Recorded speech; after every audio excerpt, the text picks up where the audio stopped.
Friday, we saw a lot of kids and a lot of experimentation. I will be interviewing, or did interview some fourth graders, and you also will see an interview of high school students as well. So it's going to be a little bit different because you're going to see a lot of things that were different down in something called Net Squared or something like that. And I hope you enjoy it. And so stay tuned. It's kind of a little bit different today. And it didn't rain yet. Well, actually, we had 10 drops.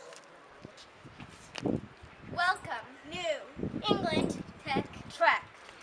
You are? Anita Kemmerer, AB1QB. Okay, and what is this? What is all of this here? Okay, this is the New England Tech Trek.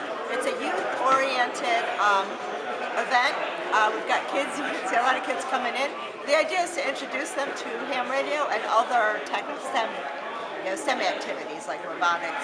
Okay, and I see an awful lot of different demonstrations. Can you tell me what some of them are about? Yeah, we have tables on Raspberry Pi and kit building. We have some GOTA or Get on the Air stations, 2 HF stations, a satellite station, and you can see the satellite antennas outside, an HF mobile station on the truck that's outside. We also have some tables on kit building, fox hunting, Morse code, and the high altitude balloon. We launched a couple of high altitude balloons over the last 2 years. Okay, you have. And I noticed there's some smaller kids from Odyssey of the Mind. Are they with this group? They're not part of our club, but they're part of the display here. So about half the tables here are sponsored by the National Area Radio Society, and then others are sponsored by other organizations. And you have kids coming in later? Yes, yeah. Okay. Samuel Borg. And what school are you from? I go to Manchester Central High School. And what is it that we're seeing here today? This is the first robotics team at Central High School. We run 2 separate robotics teams in the same one. There's the FTC team for new oncoming underclassmen, and then the FRC team that most people graduate towards after the FTC year. Okay, and I saw something throwing a basketball. What was that? That was one of our FRC robots from a few years ago. The goal of that game was to take the basketball and to shoot it into the goal. And this year we had to pick up these yellow totes and put them on these giant seesaw type items to score points. And why did you come to this place today? We thought it was a great idea for outreach. There's going to be like-minded individuals here, so we just thought, why not? Okay. How many in your group? In our group, we have about 20. We're hoping to expand a little bit more. We just lost, last year we lost about 11 seniors, but we made up about 11. And do you have a faculty advisor? Yes, we have Mr. Kelso. He's retired from Central High School, and he comes in to help coach the team. And what do you plan to do next year yourself? Next year, I'm going to still be on the team. I'm going to be a junior. Okay. But after high school, I plan on going on to do something in mechanical engineering. Okay, mechanical engineering. Why don't we come over here? And is this the robot that was done several years ago? Yes, this is, I believe, the 2014 robot. And this is the 2014 robot, and it would pick up these basketballs, and by putting it in the engine, shooting it out, so it would shoot in the hoop. Do you actually shoot it to a basket sometimes? It can. We don't have any with us, but it can shoot into a basket. And if you aim it for a basket, can you set it so it makes it every time? Yes. Okay. All right, thank you. Okay, what is your name? My name is Jason. Okay, and what is your name? Nina. Okay, and what grade are you in? I'm in 5th grade. Okay, and what grade are you in? I'm in 4th grade. And why are you here today? I'll go with you first. I am here today because I am in Odyssey of the Mind, and we are here to see if we can raise the rest of our fundraising money to get to Worlds. Okay, and how about you? Why? I'm also on the Odyssey of the Mind team, and we are all hoping to raise enough money to get to Worlds. How much money do you think you want to raise? Somewhere between 12,000 and 15,000. Okay. How much have you raised so far? About 9,000. About 9,000. And what have you done to raise the money? We have done bake sales, donut sales, some lemonade stands, some coffee stands. We have had like things about like at our Action town hall. Okay. And people have really helped us fundraise that money. Okay. And what do you want to be when you get older? I hope to be a DNA scientist. I didn't quite hear you, young lady. I hope to be a DNA scientist. Okay. And what do you want to be when you get older? I hope to be a veterinarian. A veterinarian. Okay. And you're going on Odyssey of the Mind to, you're going to go someplace. Where are you going? We're going to Iowa Ames. Okay, Ames, Iowa. This is one of our Morse code keys. This is the receiver.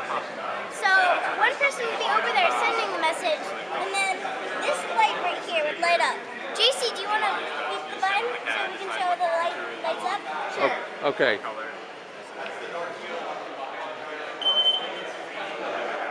Hold the light on that. Hold the light.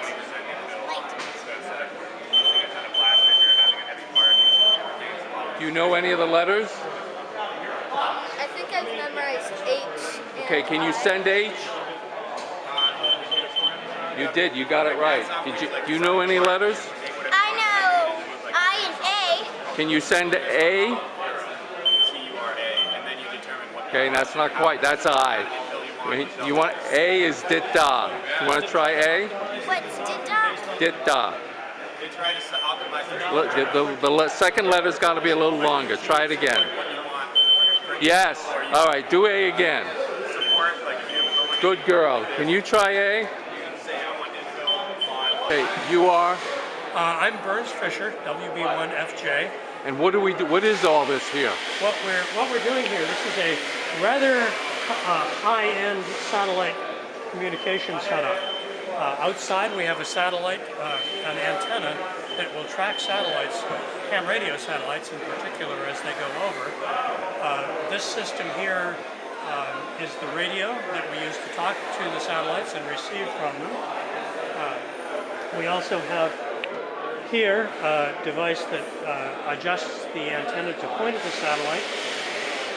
The computer over here is keeping track of what satellites are where and what the Doppler shift for a particular satellite is. So it adjusts the frequency of the radio as well as the direction that the antennas are pointing. Your name and call, and nice and loud for me. Okay, my name is Ira. I am KC1EMJ from Nashua, New Hampshire. And what is going on here? This is what we call our Get on the Air station, sometimes called GOTA.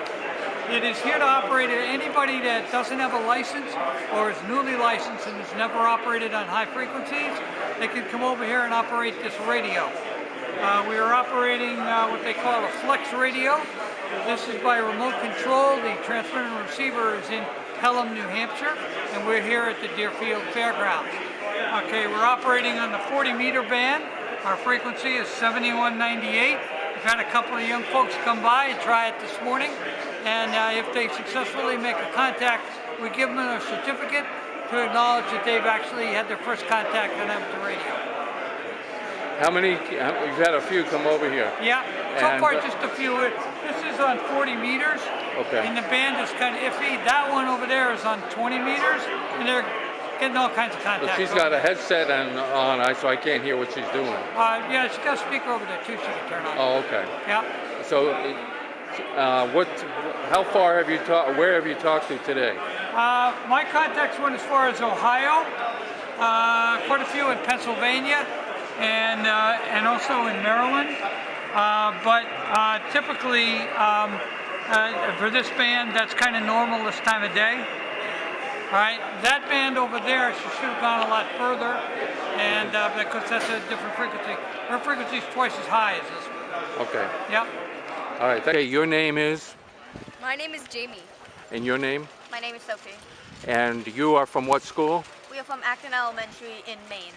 Okay, I have talked to some of the other people that are here. How many of you girls are here? We have 7 people here today. And everyone is a girl, correct? Yes. Don't you allow boys to do this? Well, Well, We do, but we we're have lucky. but we got a full go team this Okay. year, and last year too when we did it. And what grade are you in, dear? I'm in 5th grade, Okay, and what grade are you in? 4th grade. Okay. And what are you working on a project yourself? What do you mean? What are you doing for Odyssey of the Mind? Well, I'm all done building the prop I needed to, the Morse code key. Okay. In there. And do you know any, oh, you do know Morse code a little knows bit. Morse code. Okay. I do know a message. So you built the Morse code, you built the key that's in there. There's two of them in there. You built them both? Okay.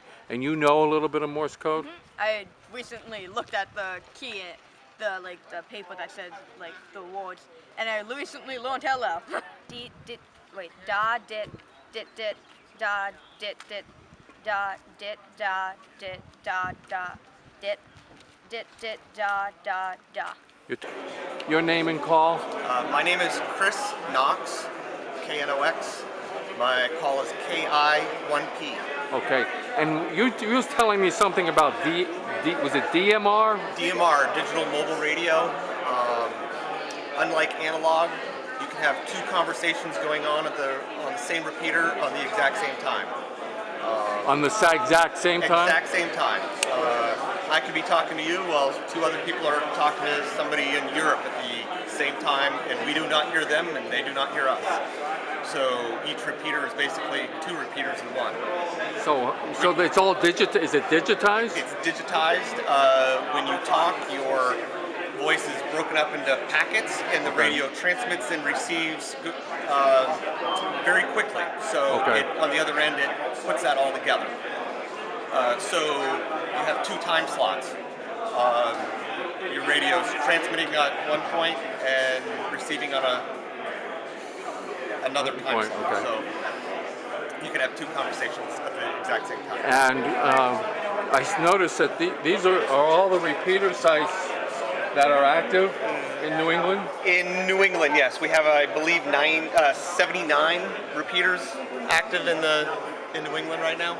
And what do you need to get on it?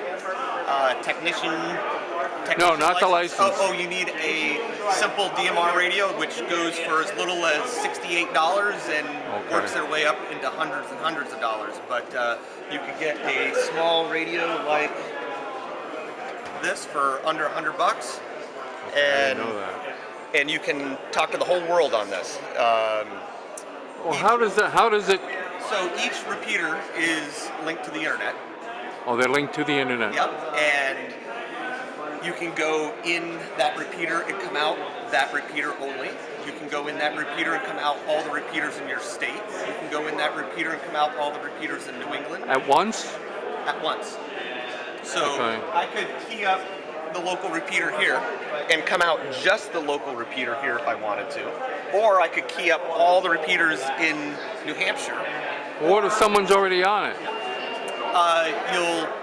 You'll hear their conversation, and you. So you. It's very hard to explain. Yeah, that's fine. No, so I'm okay. One frequency, programmed into your radio 16 times. Okay. 8 on time slot 1, 8 on time slot 2. Now you don't have any of it here, though, do you?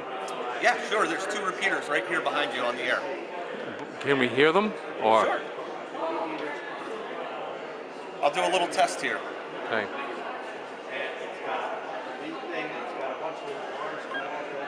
KI1P, New Hampshire State.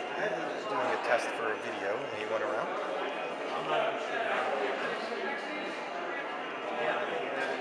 As is normal, no one can hear. Didn't quite catch the call. Come again. Name here is Chris, KI1P, and we're at the DMR booth just doing a demonstration for someone making a video.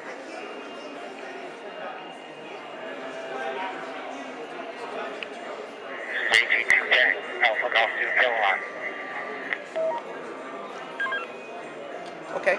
Whereabouts are you located for the video here, if you don't mind?